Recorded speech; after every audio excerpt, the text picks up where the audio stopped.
everyone, and welcome to Get Told Volume 6. This week's episode includes tales from Alexander Afanasyev's Russian children's fairy tales. So let's get started with The Princess Who Never Laughed. Once upon a time, long ago, in a land not so far away called Russia, there lived a princess. Her father, the king, was incredibly frustrated.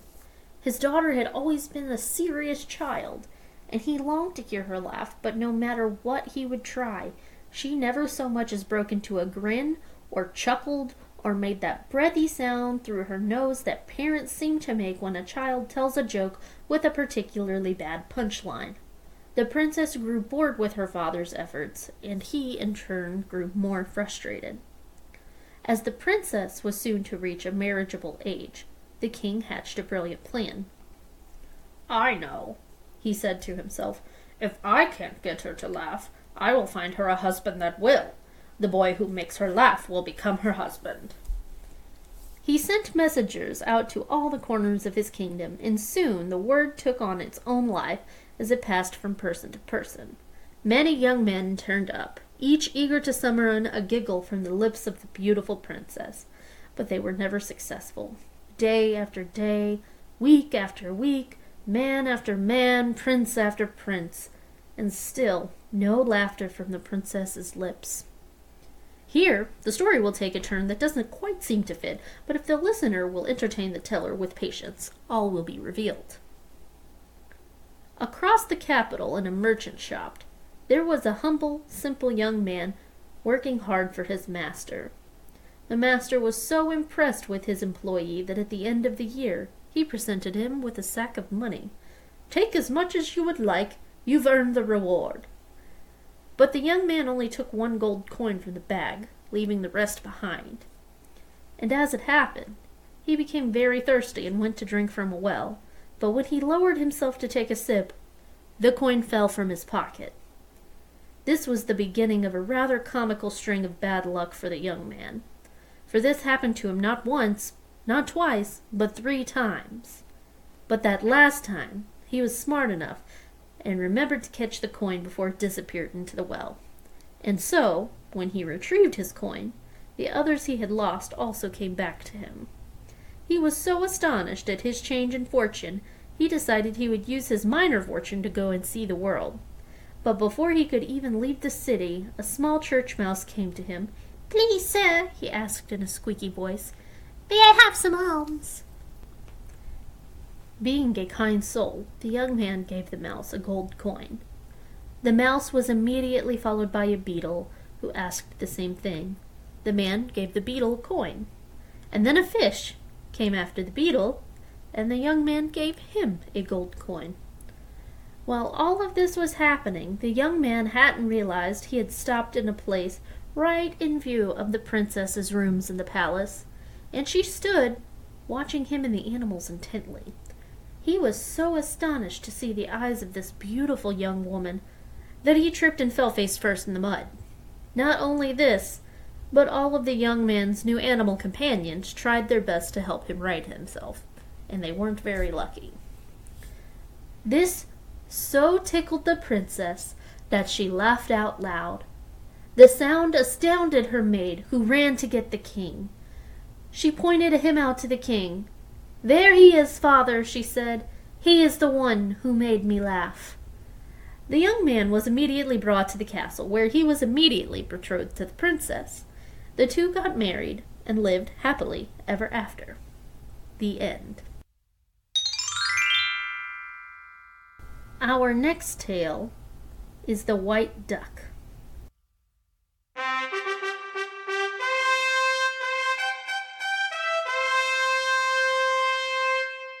There once lived a king who was newly married to a beautiful young queen.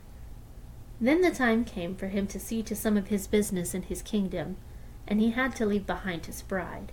He was very worried, for there were rumors of a dangerous witch who lived in the wood nearby. She was known to be cunning and prone to trickery, and his wife, being from a land far away, didn't know how to properly avoid such deceptions. "Please, my love, I beg you," he said as he left, Stay well away from those who would do you harm. I will be home soon. Stay in the palace and avoid anyone who would give you advice meant to harm you." He kissed her and was on his way. But she didn't know that the evil witch was watching, and while she watched, she planned. One day, the witch saw her opportunity and disguised herself and slipped into the palace and found where the queen resided that afternoon. "Ah, it's so hot," she declared to the queen. "Yes, it is," the queen answered. "Shall we go into the garden and cool ourselves in the pool there?" The queen saw no harm in this and agreed. But as soon as the two made their way out to the pool, the witch revealed herself, and before our good queen had time to fight for herself, the evil witch turned her into a white duck that nested near the pond. The witch then disguised herself as the queen and took up the true queen's place in the palace. What the witch did not know was that the queen had been with child when she was transformed into a duck, and that soon that duck laid a single egg, and sooner than that the egg hatched, revealing a fluffy little duckling. The white duck warned her baby against the palace, saying in the way of ducks that there was an evil witch in the palace. And in time the king returned, but the duck continued to warn her duckling away. One day, while the white duck stood looking for food for her duckling, the witch saw the duckling. Knowing that this must be the offspring of the queen in duck form, she worried for her plan to take the queen's place. So she lured the duckling into the palace. It came inside and soon fell fast asleep. When the witch called to see if the duckling was awake and received no answer, she took the opportunity and killed the duckling. The white duck knew something was amiss, and so she went to the palace, and it was there she discovered the body of her tiny, fluffy duckling. The duck was heartbroken and began to lament loudly. The noise was such that it attracted the attention of even the king, who came running to see what was the cause of such a ruckus. At first annoyed, the king quickly began to wonder if there was something more to it, for the duck seemed most interested in him. "What is it?" the king asked the witch, who he still thought was his wife. "I've never seen a beast act like that." "It's nothing, dear, absolutely nothing," said the witch. The king, believing her, sent for his servants to clear the duck from the palace. And though they tried, none of them could catch the duck. The king followed them and the hubbub outside. The duck continued to evade the servants, but finally the king had the sense to get involved himself. He approached the animal cautiously, and once the duck saw this, it flew immediately into the king's arms, where the duck again transformed into the true queen. "I should have listened. The witch did this," she said, tears spilling from her eyes. "And our poor child! She's killed our poor child!" The king had the witch captured and locked in the dungeon. The queen knew of a bottle of potion buried near the pool, in the garden, that could awaken her poor child, and the king sent for it immediately. He sprinkled it upon the body of the poor little duckling, which soon transformed into a beautiful little princess. The witch was soon put to death in a manner too gruesome to mention here, but let's just say there was nothing left of her by the time the king had thoroughly punished her. The royal family lived happily ever after. The end.